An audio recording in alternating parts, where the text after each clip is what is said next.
Mitchell.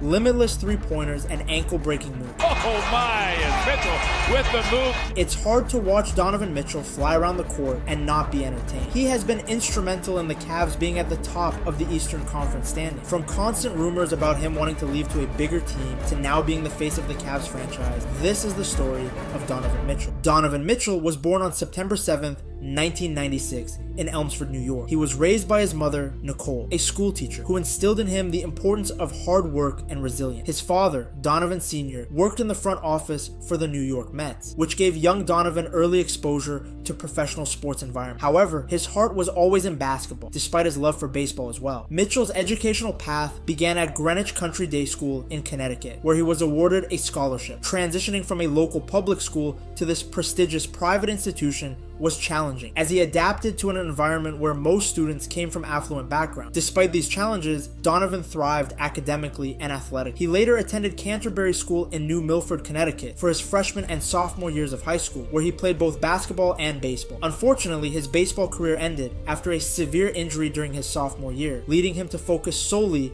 on basketball. Mitchell's passion for basketball grew as he watched NBA stars like LeBron James and Dwayne Wade. He's a man on the basketball floor. He may be a kid in the NBA, but he's a man on that court, man. He gets it. You know, some players come along and they're special. Wade in particular became his idol because of his two-way playing style, which Mitchell has often been compared to in his own career. In 2010, he was present at the Boys and Girls Club of Greenwich when LeBron James announced his decision to join the Miami Heat, a moment that left a lasting impression on him. Wade's two-way playing style in particular became a model for Mitchell's own game, leading to frequent comparisons between the two players. For his junior and senior years, he transferred to Brewster Academy in Wolfboro, New Hampshire, where he continued to excel in basketball.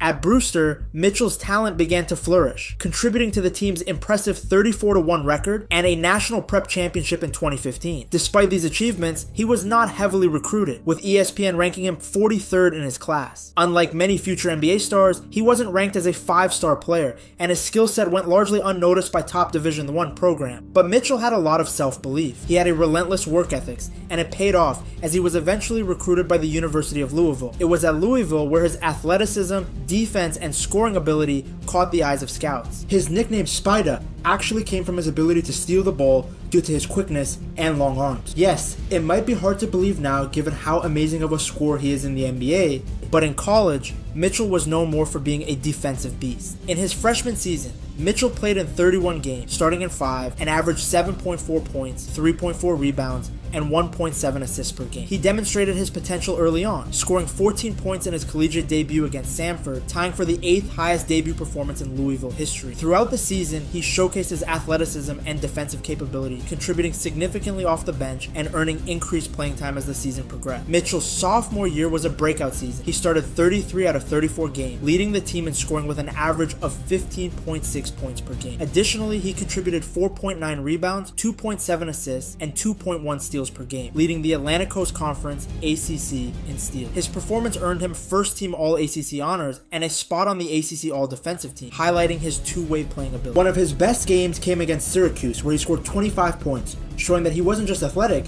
but he could get buckets. Following his stellar sophomore season, Mitchell declared for the 2017 NBA Draft. His decision was influenced by a significant improvement and the recognition he received during the season. Mitchell was selected 13th overall by the Denver Nuggets, but was immediately traded to the Utah Jazz. Utah were wowed by Mitchell's explosiveness and lockdown defense. They actually saw him as a really good role player, rather than a future all-star. Oh, how quickly he has shattered those expectations. During his rookie season, Mitchell led the Jazz with an impressive 20.5 points per game and won the slam dunk contest during All-Star Weekend.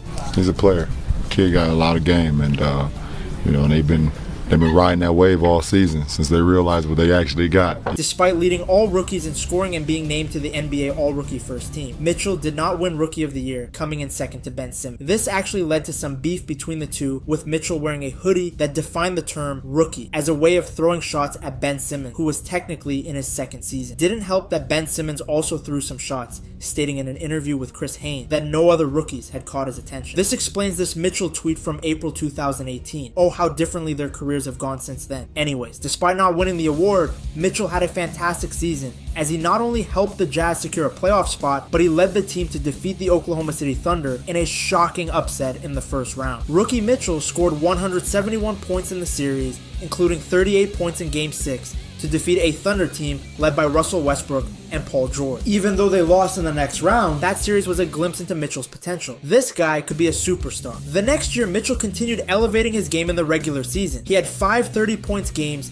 just in January, then got 46 points in the regular season finale as the Jazz defeated the Nuggets. Unfortunately, the Jazz lost in the first round to the Rockets. While Mitchell struggled in the first 2 games, being held to just 19 and 11 points respectively, he scored 34 points in Game 3 and 31 points in Game 4. Not the best series from him, but all of his averages were actually higher than the year before. 2020 was really the year where Mitchell rose to the level of superstar. He was named as an all-star for the first time in his career. He was consistently scoring for fun and had transformed into one of the most lethal offensive weapons in the league. Like Chuck says, it's always the next level. He's really good, but it's time for him to go to that great level. There was no better example of his than his battle against Jamal Murray in the bubble. On August 17th, 2020, Mitchell scored 57 points in a 125-135 overtime loss to the Nuggets, the 3rd most in playoff history. 6 days later, he scored 51 points to join Michael Jordan and Allen Iverson as the only players to score 50 or more points twice in a playoff series. One of the craziest playoff performances I have ever seen. Donovan Mitchell is one of those players who is impossible to guard when he is heating up. Although the Jazz ended up losing to the Nuggets, Mitchell carried the momentum of that series with him into the new season. Thanks to his incredible offense, along with Rudy Gobert's defending, the Jazz secured the best record in the NBA. Mitchell was named an all-star again as he solidified himself as one of, if not the best shooting guard in the league. The Jazz were better this time around as they effortlessly beat the Memphis Grizzlies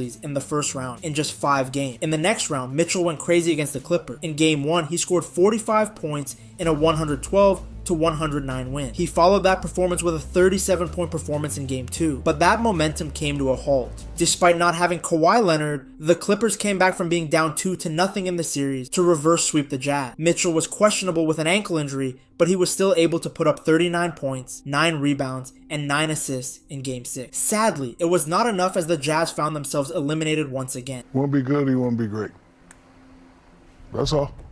That's the only question I ask these youngsters. You want to be good or you want to be great? This loss was a huge setback for the franchise. To lose to a Clippers team without their best player after being the #1 seed was a huge disappointment. Mitchell himself said that this is going to eat at me. Even when I go to the grocery store, I'm going to be thinking about it. Reports came out later that Gobert and Donovan Mitchell were at each other's throats. Mitchell publicly denied any tension in the locker room, but rumors spread that the situation was a lot worse than what the public was being led to believe. Well, after another playoff disappointment in 2022, the Jazz decided to trade both Mitchell and Gobert to rebuild. On September 1st, 2022, Mitchell was traded to the Cleveland Cavaliers for Lauri Markkanen, Colin Sexton, Ochai Agbaji, 3 first-round picks, and 2 pick swaps. It was a huge pickup for a Cavs team that was looking to take their team to the next level. Mitchell's arrival in Cleveland marked a turning point for the franchise. He immediately elevated the team to contender status, joining a young core that included Darius Garland, Evan Mobley, and Jarrett Allen. The squad was young, so young actually that Mitchell has quickly become a veteran figure, but the Spider was exactly what they needed. Someone with experience, someone who can shine when the lights are the brightest, and Mitchell did exactly that. He averaged 28.3 points per game as he was selected as an all-star again, but that wasn't even his best moment. He scored 71 points in an overtime win over the Chicago Bulls. It was the highest scoring game for any NBA player since Kobe Bryant's 81-point game in 2006. Firsthand, like to come to another team and step in the way that he has, it's really impressive. Mitchell became the 7th player in NBA history to score 70 or more points in a game, and the first to do so with at least 10 assists. Just to have a dynamic superstar like Don, super cool just to have in a small market city like Cleveland. But despite these moments, the postseason followed the same script. Mitchell playing out of his mind, but being let down by his teammate. In his playoff debut for the Cavs, Mitchell got 38 points, 5 rebounds, and 8 assists in a 101-97 loss. In Game 2 of the Cavaliers' first-round playoff series against the New York Knicks, Mitchell recorded a playoff career-high 13 assists in a 107-90 win to tie the series at a game apiece. Then in Game 5, Mitchell got 28 points, 7 rebounds, and 5 assists, but that wasn't enough as the Cavs were eliminated. Given the fact that the Cavs had won 51 games in the regular season, it was seen as a disappointment to lose in just 5 games to the 5th seed Knicks. There are some people whose names I will not bring up because I want to be nice, that every time they sitting on a bench looking like like male models and stuff like that, they tick me off to no end, okay? Because it's like they will run to the bank to get there, make sure their check is in their account, but they can't get on the basketball court. That's not Donovan Mitchell. At the same time though, the team was young and inexperienced outside of Mitchell. The next season, the Cavs signed Max Strus, who had just helped the Miami Heat reach the NBA Finals. There was hope that Strus would help create more space for Mitchell with his shooting and add experience to a young team. Despite dealing with injuries among key players, the Cavaliers finished the regular season with a 48-34 record, securing 2nd place in the Central Division and the 4th seed in the Eastern Conference playoff. Mitchell was voted an All-Star, again cementing his status as one of the league's elite guards. He averaged 26.6 points, 5.1 rebounds, and 6.1 assists, whole shooting 46.2% from the field. In fact, it was Mitchell, scoring and playmaking, that salvaged what could have been a bad season given the injuries the Cavs were dealing with. In the postseason, he went crazy again, scoring 50 points against the Magic in Game 6. He scored more than half of Cleveland's points, and they still lost. Luckily for Cavs fans, Mitchell is clutch, so he put together another fantastic performance in Game 7, getting 39 points, 9 rebounds, and 5 assists as he sent the Cavs to the Eastern Conference semifinal. Fun fact, that was actually Cleveland's first playoff series win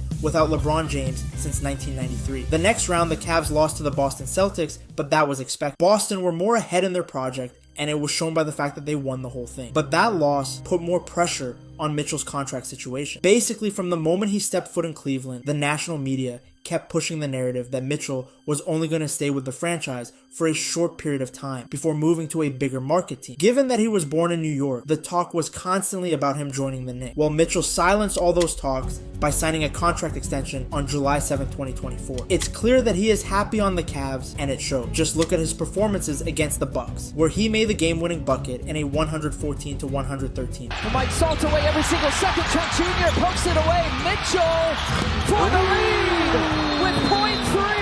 The big four of Mitchell, Garland, Allen, and Mobley has been terrific and should only get better given how young they are. Mitchell himself has already developed from being a good player to a true leader. He is the face of the franchise, the one you want with the ball when the clock is ticking down. Will this finally be the year that Mitchell makes it to the NBA Final? Only time will tell. If you enjoyed this video, you're gonna love this one too. Check it out right here.